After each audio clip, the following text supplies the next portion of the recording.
Hey, what is up YouTube? Thank you for watching my past review on the Kingdoms of Amalur Reckoning, and today, thanks to this viewer here, we are going to be reviewing Skyrim. This game hardly needs an introduction, the 5th game in the Elderscrolls series, and by far the most recognized and sought after game in the Elderscrolls history. It's hard to deny that the scale of this game is anything but breathtaking, with hundreds of hours of gameplay and quests, but how does it stand in my own personal experience? Well, after playing a good week into this game and barely doing any main quest stories, I can say that this game is true to that fact. There is so much to do, it's insane. Story-wise, Skyrim is a wonderful and rich game with amazing lore and history that if you're interested in, you can actually find books everywhere in the game explaining some historical event, or maybe just a book about potions that once you read actually increases your alchemy skill in the game. The story itself is a wonderful mix of the history of our own world, you know, adding Nords and Vikings, and of the Elder Scrolls universe with cat creatures and orcs and elves and these weird, you know, lizard people called Argonians. You have the option to be any of these races, with each individual race having their own special abilities that make playing that race just a little bit more intriguing. Some races have awesome racial abilities that make you want to play that race even more. Now, as always, I won't give too much of the storyline away, but if killing dragons, learning new shout powers to make your guy more badass, or a Viking civil war isn't your forte, then maybe joining the Thieves Guild or killing in the name of the Assassin's Guild called the Dark Brotherhood, or turning into a werewolf will capture your attention, which is some of the amazing things that you could do in side quests and faction quests of Skyrim. Graphically, when this game came out, Skyrim wowed everyone. Most every review that I've read or, you know, watched about Skyrim mentions something about how amazed they were about the graphics. But as for me, the graphics in Skyrim are definitely my least favorite thing about this game. I don't know, I think I'm just weird because I love playing Zelda Ocarina of Time because the lighting when you're rolling through Hyrule Field is just vivid and beautiful, and the music is so uplifting and upbeat, as though it was like motivating you to, you know, keep going and trudge on. Another game I reviewed recently, Ni no Kuni, has the same graphical idea. It's just vibrant as fuck when you're roaming around, and just super upbeat music, as though the game itself was saying, hey, good job.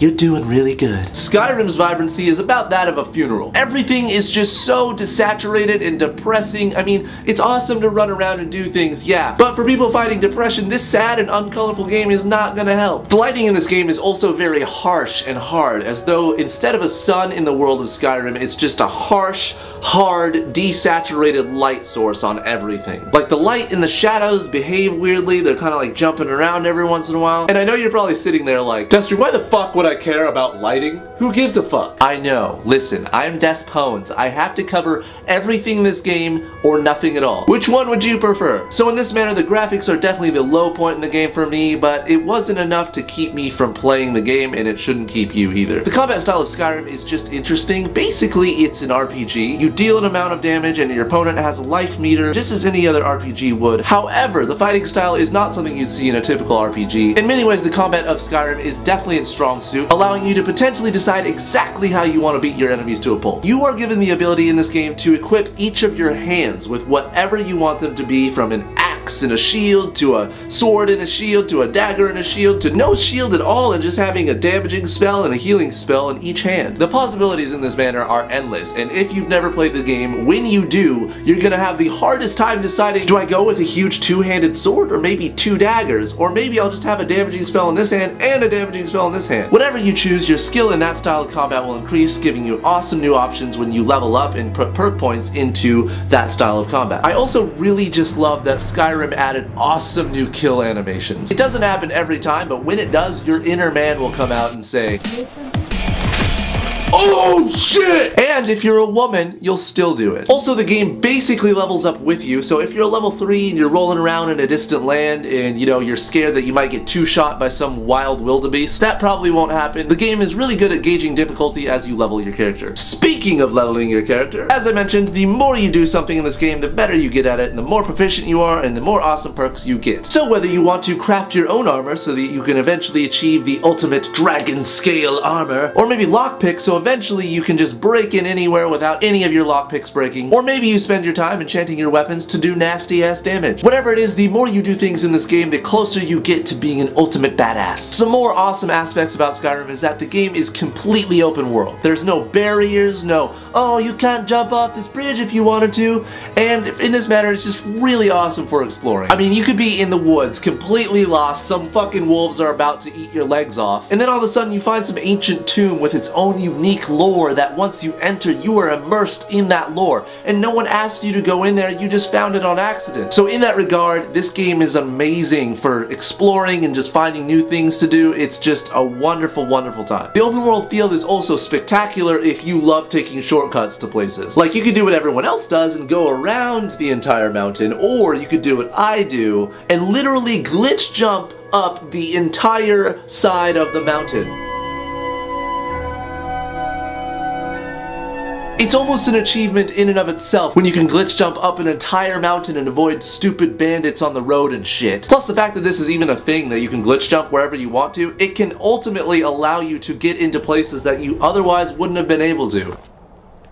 Alright! Woo! Sweet! Shortcut to the labyrinth! The music of Skyrim. Oh my god. Sorry, I almost just fainted because the music of Skyrim is so fucking good. Seriously, I don't think I would have sat through the endless amounts of loading screens that you have to endure when you're playing this game on a PS3 or Xbox if the game didn't have the most amazing soundtrack ever. This is one of those games where the soundtrack is so amazing that after you're done playing the game, you get up off your ass, you go to your computer, you download the soundtrack, and then you listen to it on your everyday life so it feels like you're doing an epic quest while you're doing things. Jeremy Soule, the composer of Skyrim, has been composing for Elderscrolls games since I think Morrowind, and the music is amazing today as it was back then. Seriously, if there's a thing that every review of Skyrim can agree on, it's definitely that the music in this game is just breathtaking.